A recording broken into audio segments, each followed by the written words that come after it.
Hello YouTube. So today the date is 26th of November, and it's an important date because I think Prime Minister ने Honorable Prime Minister ने हमारे since 2015 से उन्होंने 26 नवंबर को constitution day से celebrate करते हैं. तो it's a big day. And also this is 75th year of constitution, and constitution is one of the most important part of our nation. तो ठीक है, अगर हम लोग टेस्ट पे आ जाएं. आज जो टेस्ट था वो था इन्फ्लेशन और उसके टाइप्स का. उस पर मुझे आया 48 मार्क्स. एक क्वेश्चन आई कुडंट सॉल्व, और मैंने जो कल एक्टिव रिकॉल किया था इस टॉपिक्स पे, ये टॉपिक पे, उससे 90% क्वेश्चन सॉल्वेबल था. और एक जो टाइप ऑफ इन्फ्लेशन मैंने नहीं बताया, तो स्ट्रक्चरल इन्फ्लेशन था शायद.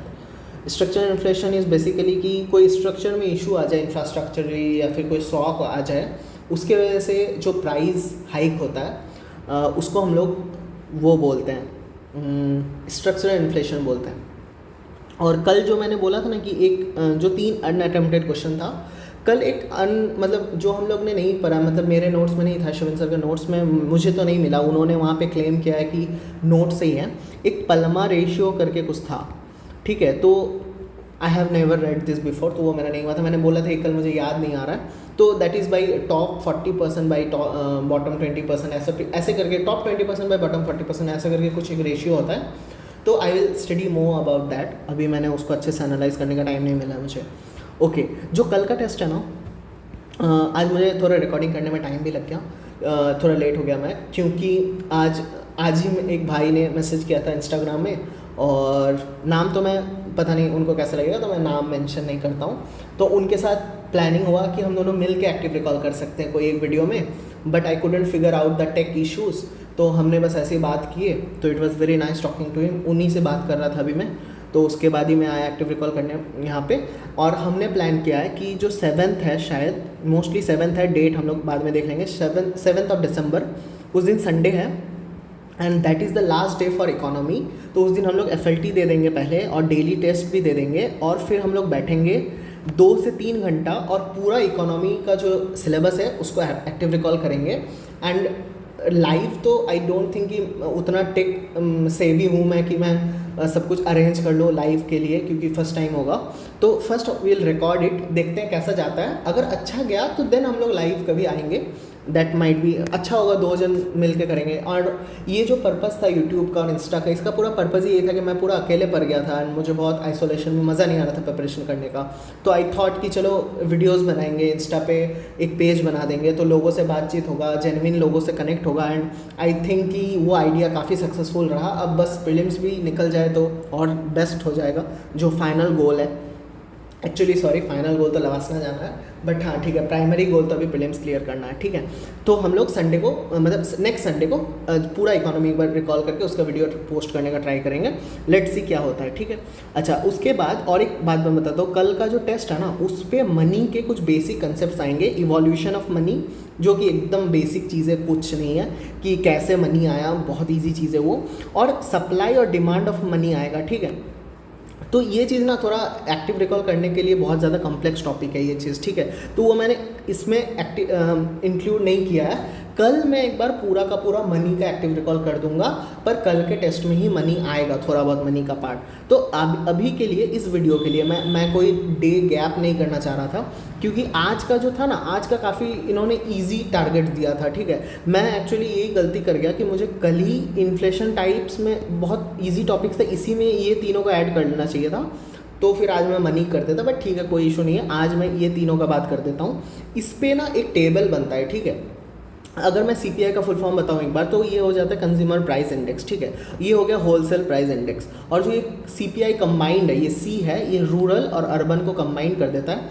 ये यूज़ होता है बेसिकली आपका उसके लिए, हेडलाइन इन्फ्लेशन के लिए. कभी हम लोग न्यूज़पेपर में जो देखते हैं कि इंडिया का इस बार इन्फ्लेशन 4% रहा या फिर 3% रहा, तो ये होता है, इससे वो कंसिडर किया जाता है, ठीक है.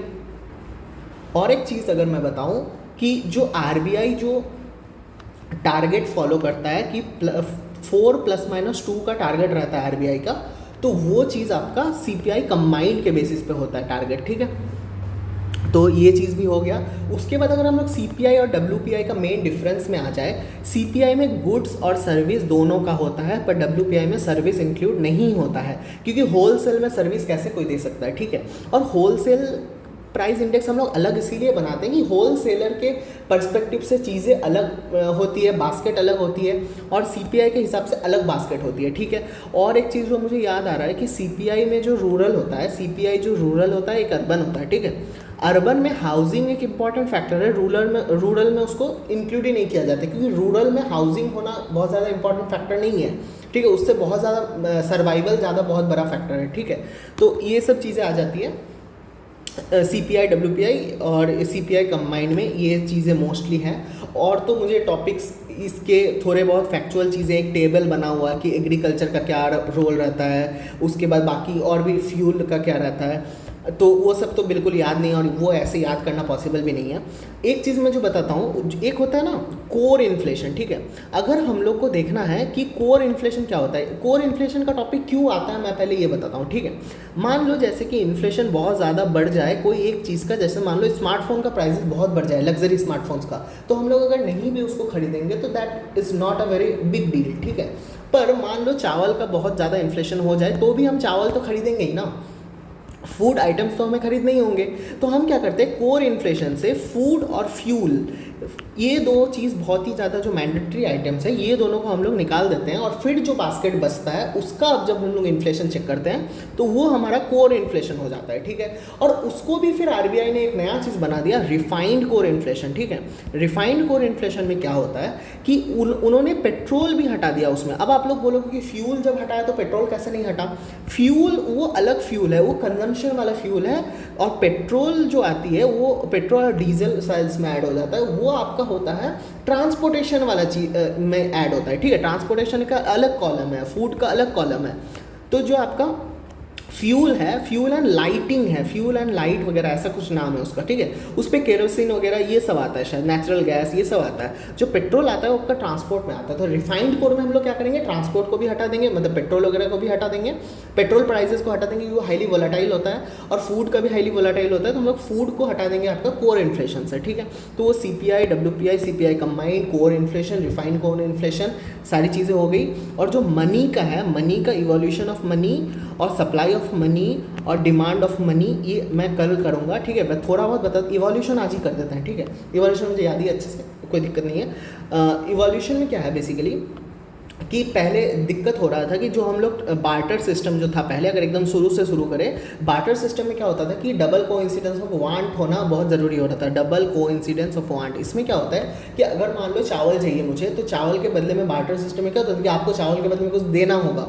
तो मान लो किसी को चावल के बदले में देने के लिए किसी को और कुछ, मतलब मान लो मुझे चावल चाहिए और मेरे पास देने के लिए मान लो कुछ और है, जैसे कि मान लो मेरे पास सेब है, ठीक है, एप्पल है, और किसी को एप्पल चाहिए ही नहीं, तो मैं कैसे चावल ले पाऊंगा, ठीक है। तो उस प्रॉब्लम को सॉल्व करने के लिए हम लोग कुछ और चीज़ में आए, रिप्रेजेंटेशनल पे आए। तो पहले गोल्ड वगैरह ये सब यूज़ होने लगा, गोल्ड के कुछ प्रॉब्लम्स आने लगे, उतना डिटेल में UPSC कभी नहीं पूछेगा, ठीक है। और तो फिर जब ये सारा चीज़ को लॉन्ग स्टोरी शॉर्ट करके हम लोग आ गए नोट्स पे, ठीक है। पेपर करेंसी में, पेपर करेंसी में हम लोग पहले क्या करने लगे कि हम लोग जितना गोल्ड है उसी को हम लोग रुपी में, मतलब उतने ही नोट्स बनाएंगे, ठीक है, उतने ही नोट्स बनाएंगे, रुपी नहीं उतने ही पेपर नोट्स बनाएंगे। फिर हम लोग देखें कि अगर ऐसे गोल्ड तो लिमिटेड है ना, तो अगर हम लोग गोल्ड के बेसिस पे बनाने लगे तो इकोनॉमी तो कभी बढ़ेगा ही नहीं।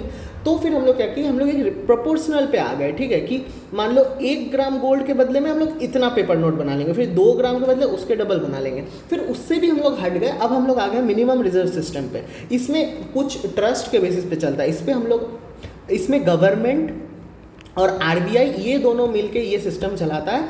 RBI पे ट्रस्ट होता है, हमें RBI पे ट्रस्ट होता है, इसीलिए हम लोग उस मनी को बिलीव करते हैं। और जिन लोगों को उस मनी पे ट्रस्ट नहीं होता, वो सिर्फ ट्रस्ट के वैल्यू पे चलता है, ठीक है। मान लो गोल्ड कभी ना भी चलना बंद हो जाए तो गोल्ड में हम लोग क्या कर सकते थे, गोल्ड को ही बेच देते हैं, ठीक है। तो गोल्ड का तो हमें इंट्रिंसिक वैल्यू है ना, पर पेपर का क्या वैल्यू, अगर मान लो जैसे कि 2000 रुपये का पुराने जो 1000 और 500 रुपीज़ बैन हो गए, तो ये आप थोड़ी ना इसको फिर बेच के पेपर का पैसा कमा सकते थे, वो तो बेकार हो गया ना। तो वही चीज़ जिनको उस पर ट्रस्ट नहीं होता है मनी पे, वो लोग फिर क्रिप्टो करेंसी बना देते हैं, ठीक है, वो एक अलग टॉपिक आ जाता है। तो अभी जो हम लोग इंडिया में जो चलता है या फिर मोस्ट ऑफ द नेशन में जो चलता है उसको हम लोग बोलते हैं फिएट मनी बोलते हैं और लीगल टेंडर बोलते हैं, ठीक है।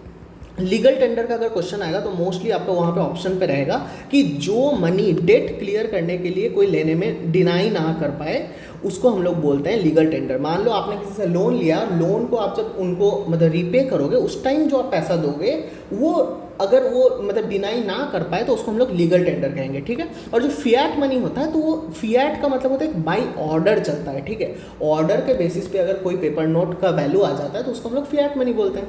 तो that is evolution of money, ठीक है। उतना डिटेल में बताने का तो कोई ज़रूरत नहीं था जितने डिटेल में सर ने बताया, वो तो सर है, मैं यहाँ पे एक्टिव रिकॉल कर रहा हूँ, ठीक है। तो मैं इतना डिटेल में बताने का कोई पॉइंट नहीं है। अब बचा डिमांड और सप्लाई ऑफ मनी। डिमांड में ट्रांजैक्शनल डिमांड आ जाता है और स्पेकुलेटिव आ जाता है। ट्रांजैक्शनल मतलब जो अभी खर्च करने के लिए चाहिए, स्पेकुलेटिव में हो जाता है फ्यूचर के बेसिस पे चाहिए। और एक होता है इमरजेंसी वाला डिमांड, वो इमरजेंसी में काम आ जाए, कुछ अगर इमरजेंसी हो जाए तो काम आता है, ठीक है। और सप्लाई साइड में तो अलग फंडा चलता है इसका, ठीक है। और ट्रांजैक्शनल डिमांड का अगर मैं देखूँ, transactional demand into velocity of money is equal to price level आ जाता है, ठीक है। प्राइस लेवल आ जाता है और इसी का फॉर्मूला बन जाता है transactional demand is equal to PL/V, ऐसे ही कुछ बन जाता है। और यहाँ पे कुछ एक और होता है वो मुझे याद नहीं आ रहा है, वो दोनों कांस्टेंट हो जाता है, तो M के बेसिस पे बेसिकली चलता है। तो that is how it is very complicated. जिन्होंने ये कंसेप्चुअली नहीं पढ़ा है उनके लिए इतना डिटेल में जाने का ज़रूरत नहीं है। जिन्होंने रट रखा है वो रट के एग्ज़ाम दे, क्योंकि शायद यूपीएससी इतना डिटेल में ना पूछे। और जिन्होंने कंसेप्चुअली पढ़ा है उनके लिए तो कंसेप्चुअली ठीक है। और ये टॉपिक पढ़ाने में सर 4 से 5 घंटा लगाए थे, जो कि 2 मिनट के एक्टिव रिकॉल में समझाना तो बिल्कुल भी पॉसिबल नहीं है। पर अगर क्वेश्चन आएगा तो कंसेप्चुअली उसको सॉल्व कर दिया जाएगा, ठीक है। और एक चीज़ मैं बताता हूँ कि हम लोग जो ग्राफ डिमांड और सप्लाई का करते आए हैं उसमें ये बनता है डिमांड कर्व, ठीक है। ये डिमांड ऑफ मनी है और ये सप्लाई ऑफ मनी का ग्राफ ऐसे बनता है। अब आप पूछोगे कि अभी तक तो ऐसे बनता था सप्लाई का, तो सप्लाई इसीलिए ऐसे बनता था क्योंकि सप्लायर को प्रॉफिट चाहिए था। पर आरबीआई जब मनी प्रिंट करता है उसका कोई गोल नहीं होता प्रॉफिट कमाने का, उसका एक ही गोल होता है ट्रस्ट मेंटेन करना। वो तो उतना ही सप्लाई करेगा जितना ट्रस्ट मेंटेन करने के ज़रूरी है, ठीक है। तो वो एकदम स्ट्रेट लाइन होता है और ये होता है डिमांड का कर्व, ठीक है। और अगर मान लो मनी सप्लाई बढ़ा दिया जाए, ठीक है, तो क्या होगा? मनी सप्लाई अगर बढ़ा दिया जाए तो ये होता है मनी का प्राइस और ये होता है आपका ये आपका शायद क्वांटिटी होता है। तो ये कम हो जाता है ना मनी का प्राइस। मनी का प्राइस कम होने का मतलब क्या हुआ? इंटरेस्ट रेट कम हो गया। तो ऑब्वियसली अगर मनी सप्लाई बढ़ जाएगा तो इंटरेस्ट रेट कम हो जाएगा। इंटरेस्ट रेट अगर कम हो जाएगा तो लोन बढ़ जाएगा, लोगों का मतलब इन्वेस्टमेंट बढ़ जाएगा। लोग बैंक से लोन लेंगे तो वो इन्वेस्ट करेंगे, फिर कंजम्पशन भी बढ़ जाएगा तो एग्रीगेट डिमांड बढ़ जाएगा। और एग्रीगेट डिमांड बढ़ने से क्या होगा? इन्फ्लेशन होगा। इन्फ्लेशन अगर होगा तो इन्फ्लेशन के साथ साथ आपका ग्रोथ भी होगा। तो देखा, ये पूरा एक कनेक्शन था कि मनी सप्लाई बढ़ने से या कम होने से कैसे सारा चीज़ ग्राफ में आ जाती है। तो ग्राफ में पढ़ने से यही फ़ायदा होता है कि आपको खुद का दिमाग नहीं लगाना, आप सीधा ग्राफ को मूव करो या फिर इधर करो, इधर या इधर करो, तो आपका सारा चीज़ सामने आ जाती है, ठीक है। I think that is it for today. Already late हो गया, इसलिए मैंने थोड़ा जल्दी जल्दी निपटा दिया इसको। कल हम लोग मनी को एक बार अच्छे से पूरा एक बार एक्टिव रिकॉल करेंगे। कल के टेस्ट में जो आएगा, कल का टेस्ट का बात कल कर लेंगे। तो या that is it for today. Keep smiling.